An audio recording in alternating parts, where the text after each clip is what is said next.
¿Qué tienen en común un cargamento de tomates mexicanos, una embarcación venezolana y las calles de Chicago? Que todos han sido declarados amenaza a la seguridad nacional. Hoy en artículo 14, para no balear la línea de no quedarnos solo en la superficie, sino contrastar con la ley y los hechos que están cambiando en los Estados Unidos, quiero que me acompañes hasta el final, porque sé que lo que te voy a decir también te va a interesar de principio a fin.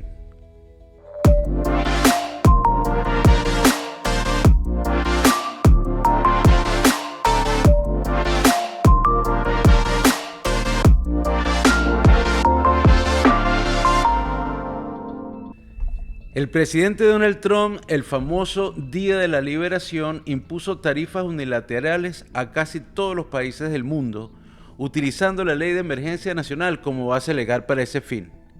Según él, los Estados Unidos recibiría trillones de dólares por este concepto y que de alguna manera iban a llegar a los bolsillos de los ciudadanos, haciendo que el país volviera a ser rico y que la era de oro iba a empezar a partir de ese momento. ¿Recuerdan esas palabras?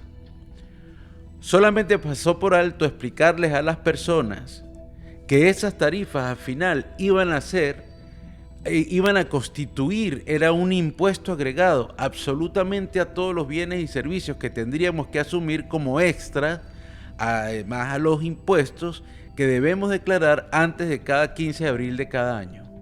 Porque es que hay personas todavía que aún no entienden que esas tarifas, aunque se le imponen a otros países, en teoría, quienes las terminan pagando son los importadores, y que esos importadores a su vez traspasan esos pagos a los consumidores finales. Pero nada más protege la seguridad nacional que encarecer el precio del tomate mexicano o los celulares chinos. Pero claro, si nosotros vamos al supermercado y pagamos más, somos más patriotas. Ahora que una corte federal finalmente estableció como ilegales la imposición de muchas de esas tarifas, porque solo el Congreso, según el artículo 1, sección 8 de la Constitución, establece que es solo el Congreso, el que regula en materia de imponer o recaudar impuestos, además del regular el comercio con las naciones extranjeras. También es verdad que las leyes y los tratados de expansión de 1962 en el artículo 232 y las leyes de tratados de 1974, sección 301, autorizan al presidente a imponer aranceles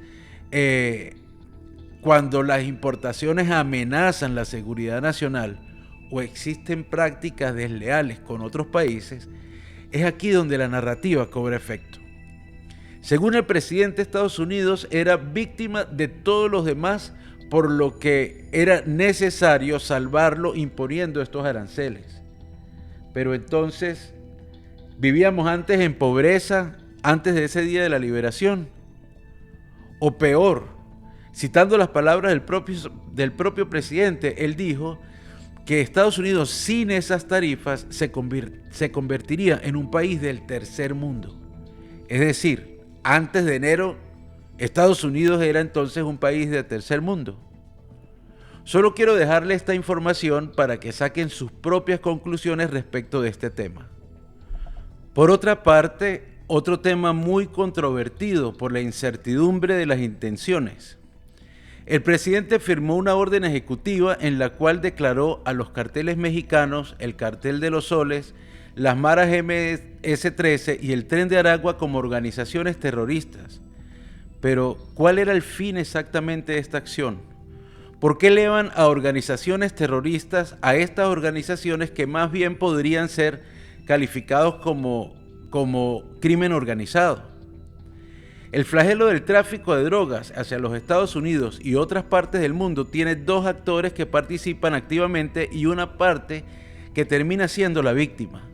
Como yo lo veo, el narcotraficante que envía la droga y quien la recibe y distribuye dentro de los países son los actores que participan activamente, y la otra parte que actúa son quienes la consumen, que de paso está decirlo, constituyen un problema de salud del país receptor de la droga, que no es capaz, primero, de perseguir y detener a quienes distribuyen la droga una vez que ingresan al Estado, y dos, establecer programas de salud para ayudar y evitar el consumo de esas drogas letales. Por supuesto, es más fácil culpar a los demás cuando de alguna manera también se participa indirectamente de estos actos.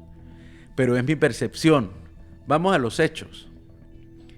El presidente ordenó la movilización de una flota de guerra hacia las costas del Mar Caribe para inicialmente realizar interdicciones de naves que transportaran droga a los Estados Unidos, aclarando que los estudios y estadísticas demuestran que la droga que ingresa a los Estados Unidos en su mayoría proviene del Océano Pacífico y no por el Caribe.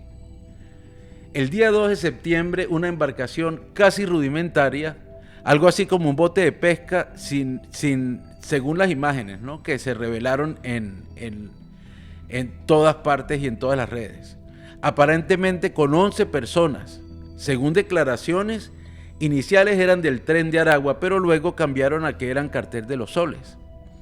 A bordo de un alijo significativo de drogas proveniente de Venezuela, fue impactado sin orden de alerta o intenciones de interdicción por un misil que aparentemente lo destruyó en su totalidad, dando de baja a los tripulantes. Ahora las preguntas son, ¿realmente cuántos tripulantes eran? ¿Qué había en el gran alijo de drogas? ¿De cuánto estamos hablando? Si con el ataque no quedó nada, pues lo destruyeron. ¿Cómo pudieron determinar que se trataba de miembros del Tren de Aragua o del Cartel de los Soles? Y sobre todo, ¿a qué hora se produjo el hecho? Porque en el video se puede notar una pequeña embarcación de noche, una explosión y acto seguido de la explosión, de inmediato se hizo de día. ¿No lo habían notado? Los invito a observarlo, no solo a verlo. Yo mismo estaba escuchando al presidente de los Estados Unidos en su alocución, que empezó a las 2:30 de la tarde, ese día 2 de septiembre, cuando expresó que hacía unos minutos se había atacado un barco de Venezuela con drogas. Es decir, que estando en el Caribe, y a esa hora entonces fue a plena luz del día. Entonces, ¿cómo las imágenes son nocturnas? O pasan de la noche al día en fracciones de segundos. Pero es que, aparte de los hechos que ya son inexplicables por sí solos, tenemos que esta acción quieren justificarla algunos con la autorización para el uso de la fuerza militar de 2001, aprobada después del 11 de septiembre, que permite al presidente actuar contra grupos terroristas sin necesidad de autorización inmediata del Congreso.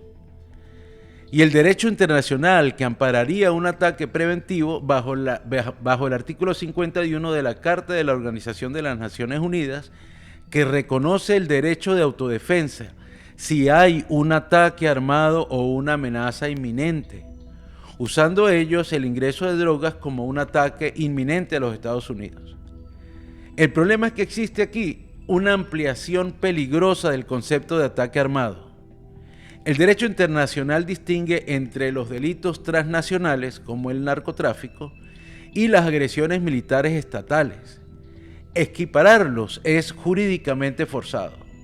También la autorización para el uso de la fuerza militar de 2001 fue pensada para atacar a Al Qaeda y sus asociados, no para narcotraficantes latinoamericanos.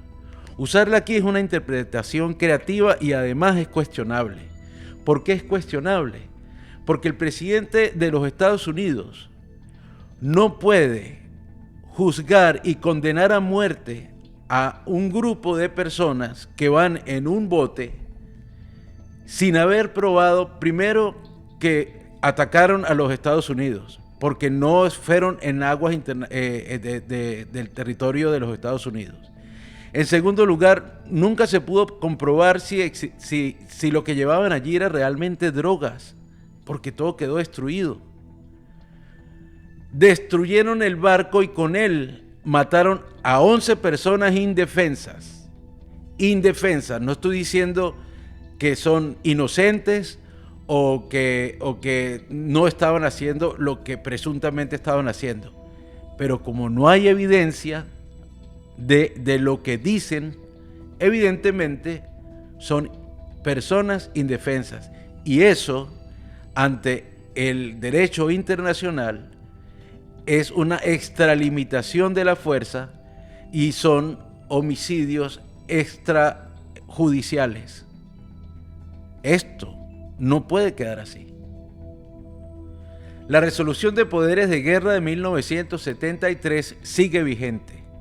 El presidente puede iniciar hostilidades, pero debe notificar al Congreso y estas no pueden ser prolongadas más de 60 días sin autorización.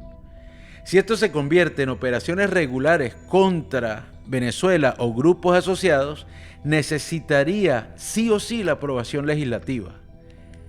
Por último, el riesgo de violar la soberanía, es decir, atacar una embarcación venezolana en aguas internacionales sin pruebas claras de agresión directa, puede considerarse un uso ilícito de la fuerza según el artículo 2.4 de la Carta de las Naciones Unidas. Entonces, ¿qué podemos pensar? Que el presidente descubrió la fórmula mágica. Si no puedes declarar la guerra a un país, declara entonces terrorista a un grupo y listo. Tienes licencia para disparar sin pasar por el Congreso. Otra cosa para pensar hacia dónde es que podemos llegar. También quiero hablar de la persistencia en la militarización interna de los Estados Unidos. Ahora va contra Luisiana y Chicago. El uso de tropas y Guardia Nacional para restaurar el orden en ciudades estadounidenses que parecieran más peligrosas que las calles de Gaza, según la óptica del presidente, para justificar estas acciones. Ya en California, un juez instruyó que existe un choque con la ley Posis Comitatus de 1878 que hablé anteriormente y que limita el uso de las fuerzas militares en asuntos civiles. Por supuesto, cuando hay violencia en las calles, lo lógico es mandar soldados con rifles de asalto. Cuando hay tiroteos en las escuelas, según las ideas del presidente y que salieron de su boca estas ideas, es una buena idea que los maestros usen armas de fuego mientras imparten clases. Porque todos sabemos que nada resuelve mejor el problema social que convertir a los barrios en campos de entrenamiento militar y en las escuelas ahora en nuevos fortines. Por cierto, tampoco hay que descartar el uso de la palabra mágica seguridad nacional para intervenir en esas elecciones de medio término, donde el presidente, asesorado por un abogado que se llama, creo que es apellido Mitchell, que es una abogada republicana muy prominente, intente tomar el control sobre el uso de las máquinas y sobre el voto por correo. Por supuesto, en los estados donde no va a encontrar oposición. Miren, ni el fiscal, ni la fiscal general Bondi, ni el jefe del Pentágono, Hessel, se van a oponer tampoco a este tipo de acciones.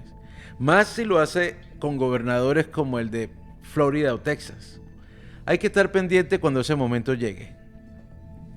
Hoy, lo que hemos visto es como la bandera de la seguridad nacional se convierte en un cheque en blanco. Se usa para imponer tarifas disfrazadas de patriotismo económico, para atacar embarcaciones en aguas internacionales bajo excusas jurídicas estiradas y para militarizar ciudades enteras como si fueran zonas de guerra. Si dejamos que esta narrativa avance sin freno, pronto cualquier acto del Ejecutivo podrá justificarlo como seguridad nacional. Y ese día ya no vamos a estar hablando de democracia con pesos y contrapesos, sino de un poder absoluto que lo alimenta el miedo.